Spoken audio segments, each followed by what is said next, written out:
সন্ধে নামলেই ট্রেনের সঙ্গে ছোটে ভূত। ৪২ বছর কোনো ট্রেন থামেনি বাংলার এই স্টেশনে।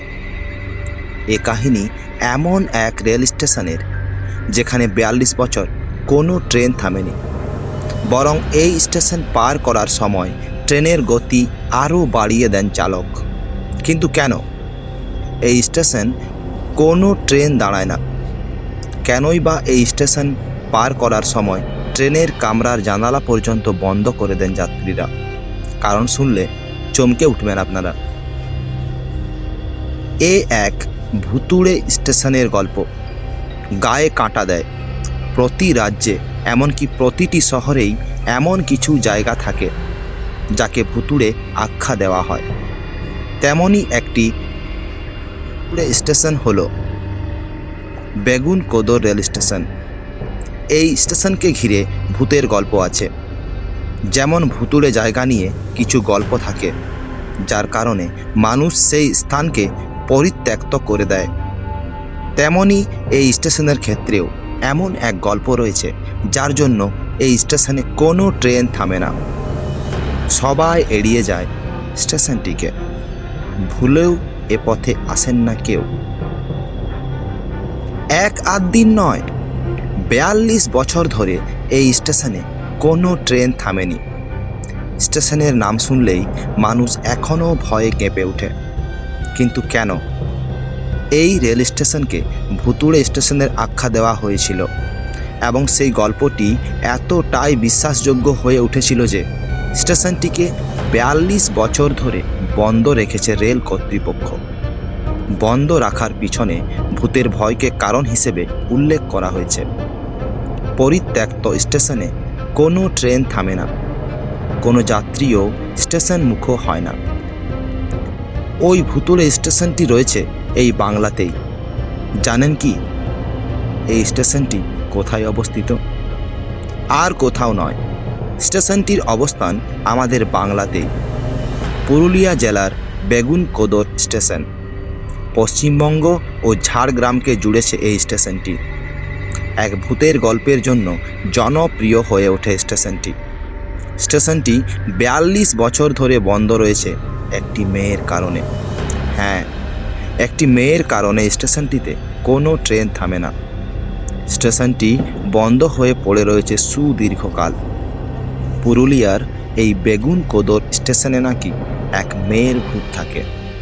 সন্ধ্যা হলেই তাকে দেখা যায়। তার ভয়ে কেউ আর স্টেশন মুখ হয় না। সকাল থেকে বিকেল তবু এক আধজন লোকের আনাগোনা থাকে, কিন্তু সন্ধ্যা নামলেই নিঝুম স্টেশন, নিস্তব্ধ চারধার। গ্রামবাসীরা ভুলেও ও পথ মারান না। সন্ধ্যের পর আরও গা ছমছমে পরিবেশ স্টেশন চত্বরে।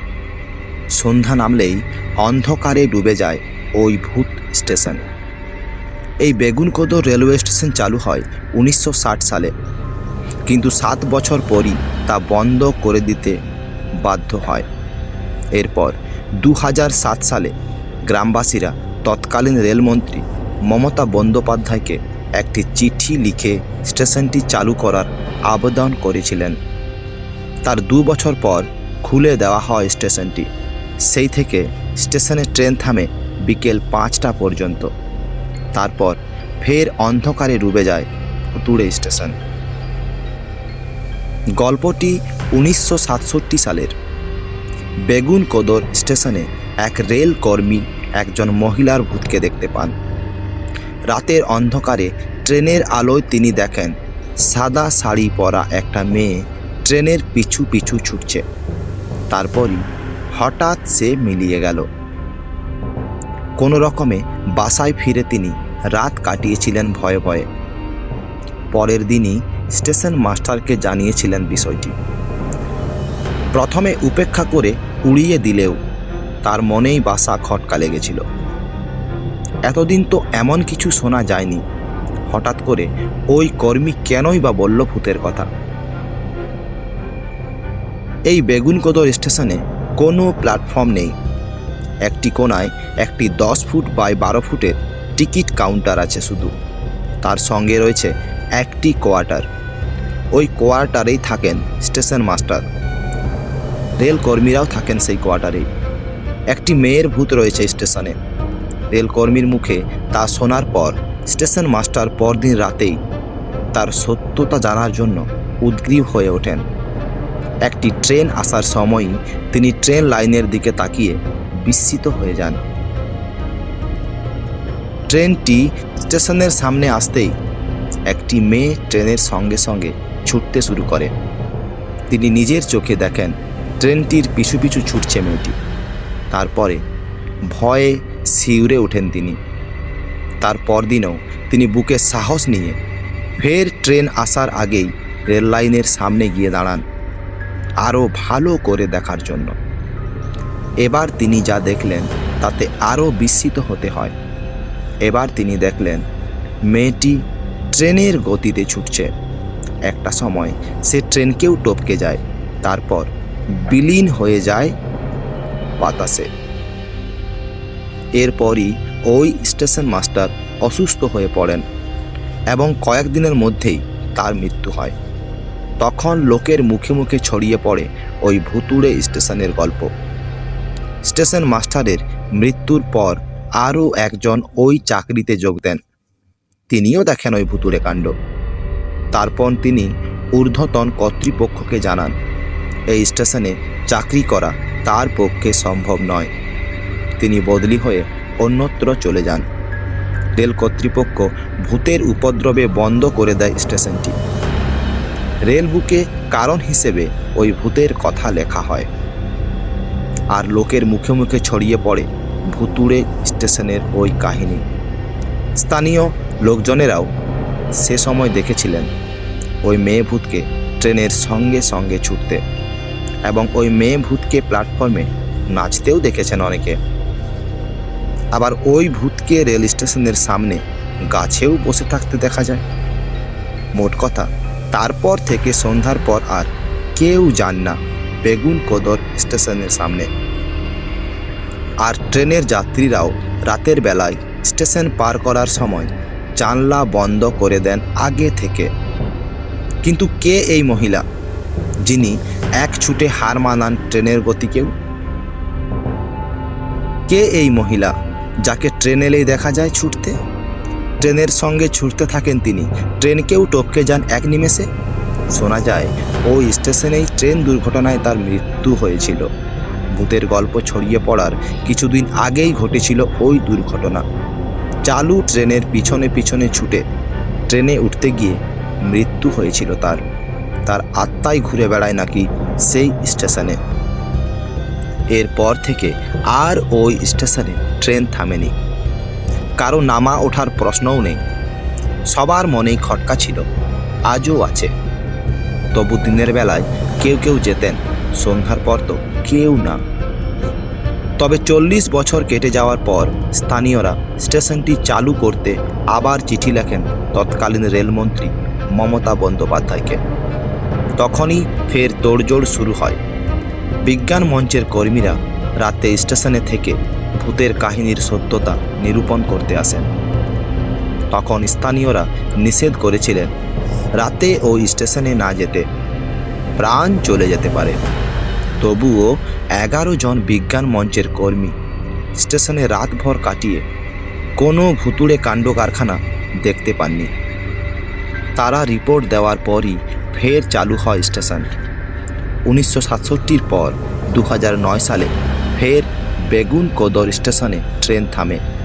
খড়গপুর থেকে হাটিয়া যাওয়ার লাইনে বেলা 11টা নাগাদ ট্রেনটি থেমেছিল। শুরু হয়েছিল যাত্রীর ওঠানামা। তারপর থেকে ট্রেন থামছে স্টেশনে, তবে সকাল থেকে বিকেল 5টা পর্যন্ত। বিকেল 5টার পর আর কোনো ট্রেন ওই স্টেশনে থামে না। কোনো যাত্রীও আর স্টেশন মুখো হন না। আজও চলে আসছে সেই ধারা। একটি মেয়ের জন্য 42 বছর বন্ধ ছিল স্টেশন।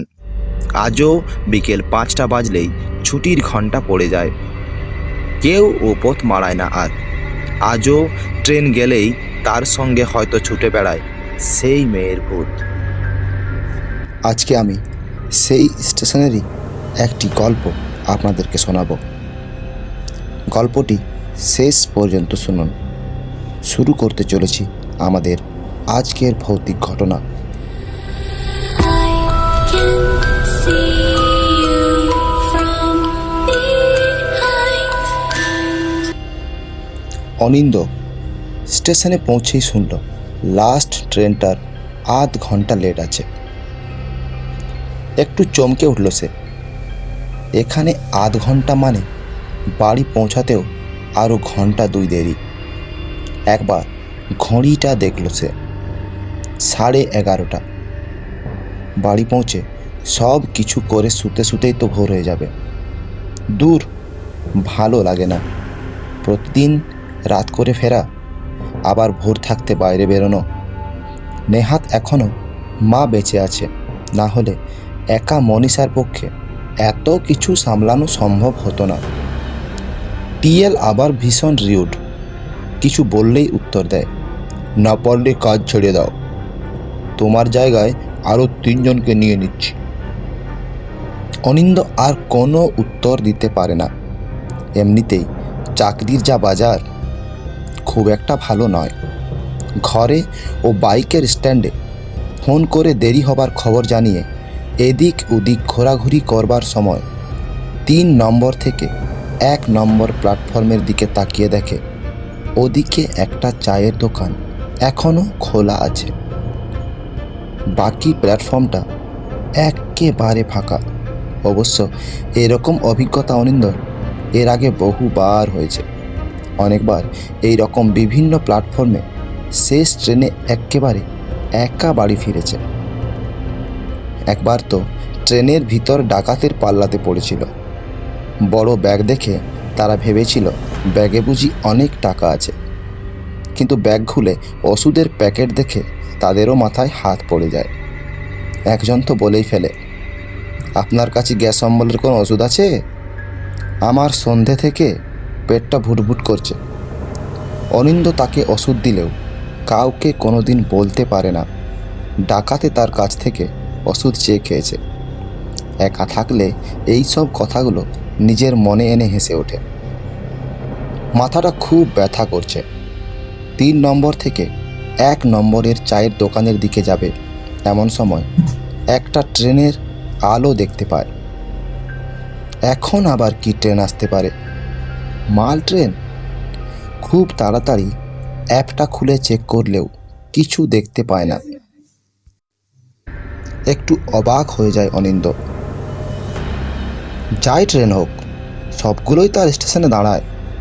অনিন্দ ব্যাগটা কাঁধে নিয়ে অপেক্ষা করতে আরম্ভ করে। কিছু সময় পরেই একটা এক্সপ্রেস ট্রেন এসে থামে। অনিন্দ দেখে সব স্লিপার কোচগুলোই প্রায় ফাঁকা। আসলে হাটিয়া এখান থেকে খুব একটা দূর নয়। এ সময় এই লাইনের ট্রেনগুলো অনেকটাই ফাঁকা হয়ে যায়। অনিন্দ একটা কামরাতে উঠে বসে। একটু অবাক হয়ে যায়, এত অন্ধকার কেন? উঠবার সময় তো এতটা অন্ধকার ছিল না। তারপর নিজেই নিজের প্রশ্নের উত্তর দিয়ে দেয়, তাও একটু অদ্ভুত লাগে। একজন কেউ বসে থাকবে না? সব সিটেই কেউ না কেউ একেবারে মাথা পর্যন্ত চাদর ঢাকা দিয়ে ঘুমোচ্ছে। দূর, নিকুচি করেছে ট্রেনের। এই রকম অবশ্য মাঝে মাঝেই হয়েছে।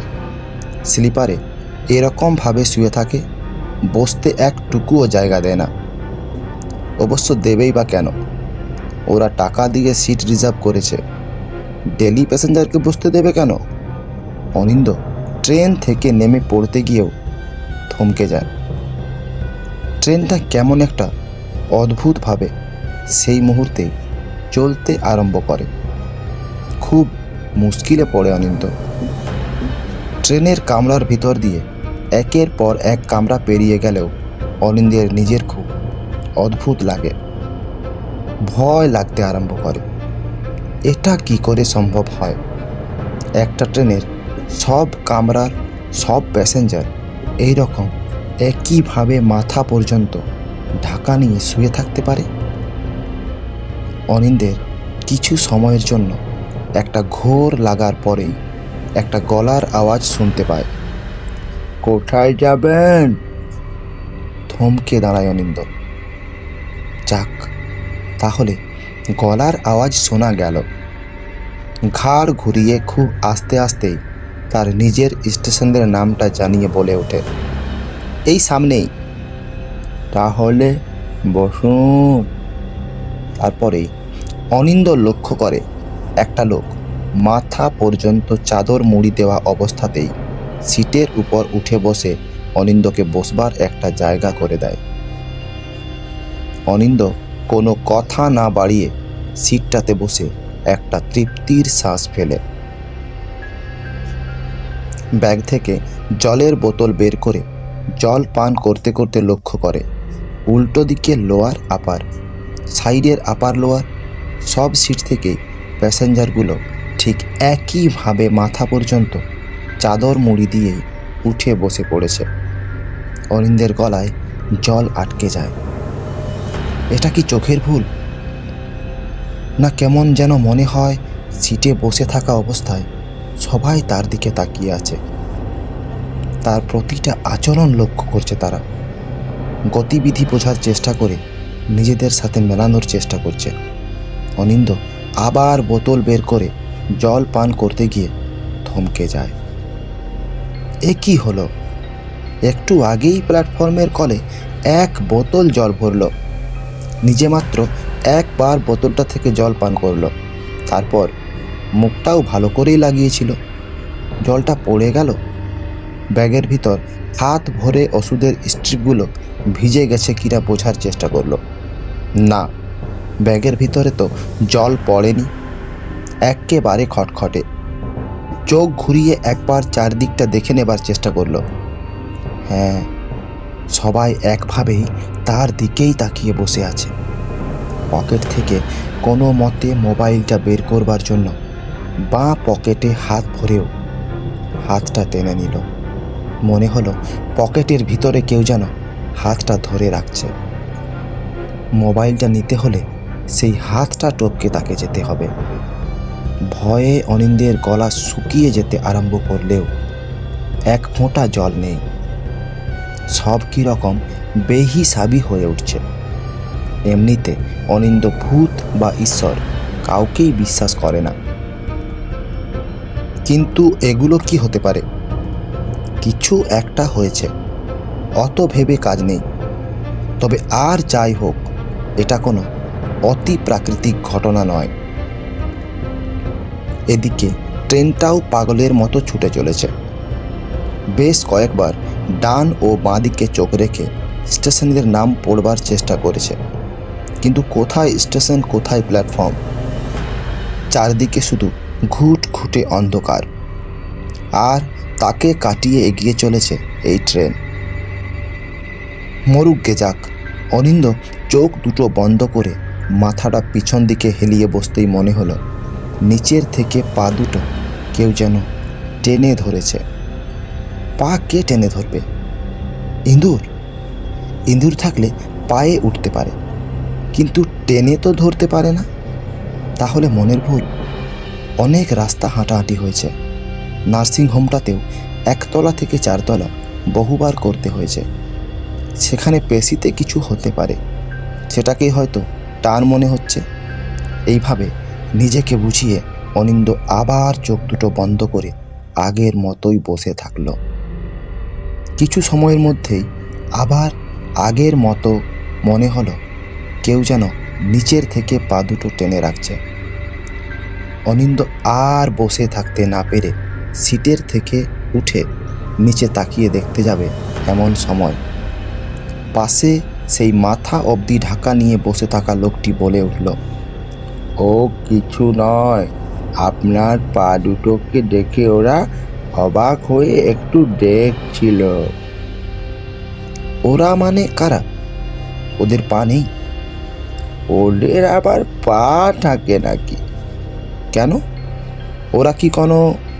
বেশি কথা বলবো না, এক্ষুনি আগের স্টেশনে এই তোমার মতোই একজন কথাগুলো শুনে চলন্ত ট্রেন থেকে পড়ে গেল।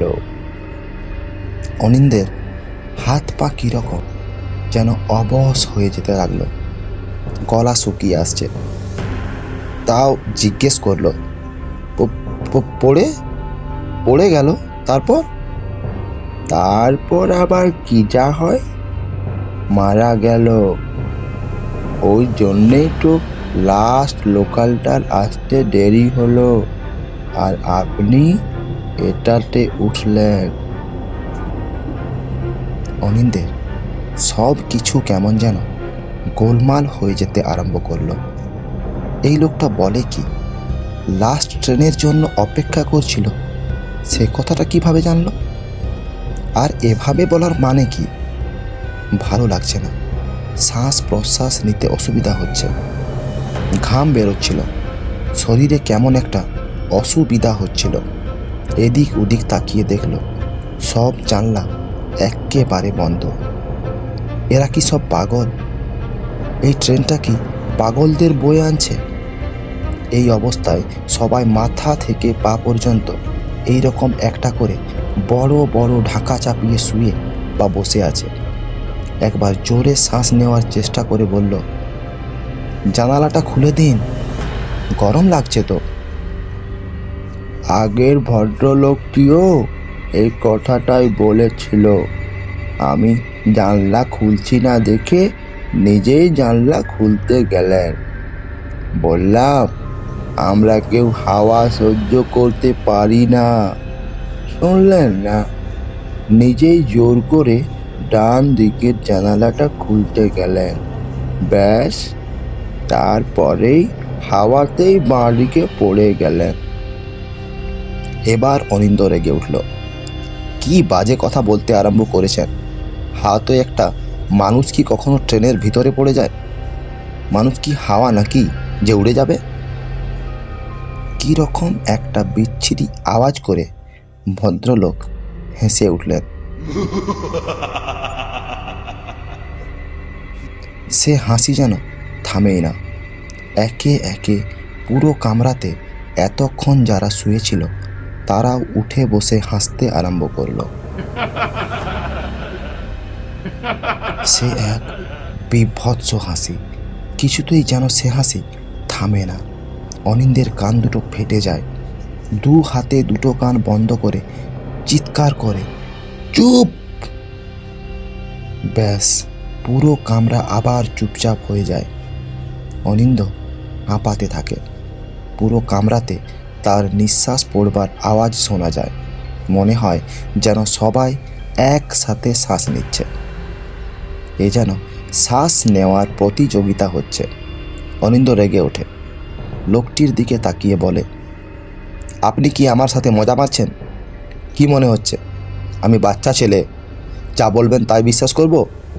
শুনুন, আমিও কথা বিক্রি করে খাই। বড় বড় ডাক্তাররা আমার কথাতেই কনভিন্স হয়ে কোম্পানিকে চালাচ্ছে। আমার প্রমোশন ইনসেন্টিভ সব এই কথা বিক্রি করেই। আর আপনি কোথাকার এক খেপা আমাকে বলছেন কি না জানলা দিয়ে একটা আস্ত মানুষ উড়ে চলে গেল? ওসব বাজে বকা ছাড়ুন। পাশে বসা ভদ্রলোক কোনো রকম রাগ দেখালেন না, খুব শান্তভাবেই বললেন, আপনি বিশ্বাস করছেন না তো? বেশ, আমি তাহলে ওই ভদ্রলোকটিকে ডাকছি। আপনি নিজের কানেই সব শুনে নিন, নিজের চোখে সব কিছু দেখতেও পারেন। এই তো বললেন উনি পড়ে গেছেন, মারা গেছেন। সেই জন্যেই তো ওনাকে ডাকা যাবে। এই ট্রেনে যারা আছেন তারা সবাই কোথাও না কোথাও পড়ে গেছেন বা মরে গেছেন। আমরা শুধু ট্রেনটা নিয়ে যাচ্ছি। এবার অনিন্দের মাথা ঘুরতে আরম্ভ করলো, শরীরে ঘাম বেরোতে আরম্ভ করলো। ইনি কি মজা করছেন? হঠাৎ ভদ্রলোক বলে উঠলেন, নতুনটা কোথায় গেছে রে? একবার এদিকে পাঠিয়ে দে তো। কথাটা শেষ হবার সঙ্গে সঙ্গে অনিন্দের চোখের সামনে একজন সেই আগের মতো সারাটা শরীরে চাদর মুড়ি দিয়ে দাঁড়িয়ে পড়ল। কিছু জিজ্ঞেস করবার আগেই নিজের থেকেই বলে উঠল, এই যে আমি, আমি এখানে। হঠাৎ কামরার সব আলো জ্বলে উঠল। অনিন্দ দেখল তার সামনেই একটা বিভৎস মূর্তি দাঁড়িয়ে আছে। মাথার একদিকটা থেঁতলে গেছে, শরীরের এদিক ওদিক থেকে রক্ত বেরোচ্ছে, একটা হাত নেই, আর একটা থেকেও মাংস বেরোচ্ছে। অনিন্দ আর বসে থাকতে পারল না, সিট থেকে উঠে দরজার দিকে ছুটতে লাগলো। কিন্তু কি অদ্ভুত, সব সিটের উপর এতক্ষণ যারা বসেছিল তারা সব উঠে বসে পড়েছে। বিভৎস দৃশ্য। কারো মাথা নেই, কারোর হাত নেই, কারোর পা নেই, কারোর আবার দুটো চোখ বাইরে বেরিয়ে এসেছে। অনিন্দ আর সহ্য করতে পারল না, ওখানে চিৎকার করে পড়ে গেল। জ্ঞান হবার পর দেখল একটা স্টেশনের বেঞ্চের উপর শুয়ে আছে, তাকে ঘিরে কয়েকজন লোক দাঁড়িয়ে আছেন। চোখ খোলা দেখে একজন বলে উঠল, এখন কেমন লাগছে? অনিন্দ ঘাড় নাড়িয়ে ভালো জানাতেই একজন গরম চা এনে দিল। উঠে বসে চা পান করে শরীরে একটু বল পেল সে। ততক্ষণে রেল পুলিশও এসে গেছে। একজন কনস্টেবল জানালেন বাড়িতে খবর দেওয়া হয়েছে। অনিন্দ নিজেও বাড়িতে ফোন করে কথা বললেন। ওই কনস্টেবলই জানালেন তাকে রেল লাইনের পাশ থেকে কয়েকজন অজ্ঞান অবস্থায় তুলে এনে এখানে শুয়েছে। অনিন্দের কানে অর্ধেক কথা ঢুকলো, অর্ধেক ঢুকলো না। আরেকজন কনস্টেবল জিজ্ঞেস করলেন, আপনি ওখানে এলেন কিভাবে? অনিন্দ এ কথাটা কিছুতেই মনে করতে পারল না, শুধু কানের কাছে আবার একটা ট্রেনের শব্দ পেল।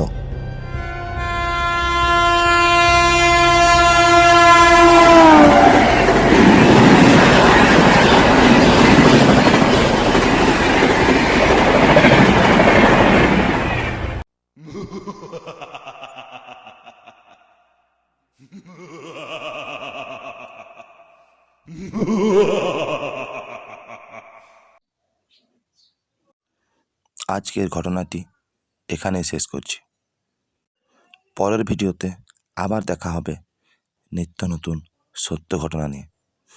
ধন্যবাদ।